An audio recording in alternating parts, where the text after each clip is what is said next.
Habari Maisha Safari Channel, karibu sana katika channel ya YouTube. Kama bado hujasubscribe, basi subscribe ili kwanza kupata habari zetu punde tunapoposti. Katika breaking news leo nakuletea habari ya kuna dereva mmoja wa bajaji ambaye aliendesha bajaji aliingia katika njia ya mwendokasi na trafiki kuweza kumuona. Hivyo bajaji alikuwa anakimbia ili kumkwepa mwendokasi na imetokea maeneo ya mawasiliano.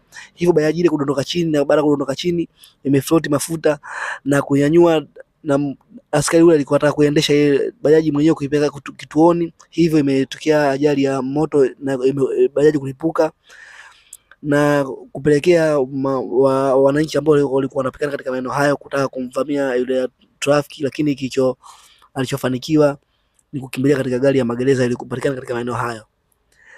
Huu ni mfululizo wa visa na mikasa ajali zinazotokea barabarani, na huu ni upungufu wa sheria ambazo wanazofanya baadhi ya madereva wanatokea barabarani. Hivyo madereva wa bajaji na pikipiki kila siku watakiwa waelimishwe ili waweze kubadilika, kwa sababu hapa inaonekana kwa dereva bajaji alikuwa na makosa. Kwa nini aingie katika njia ya mwendokasi?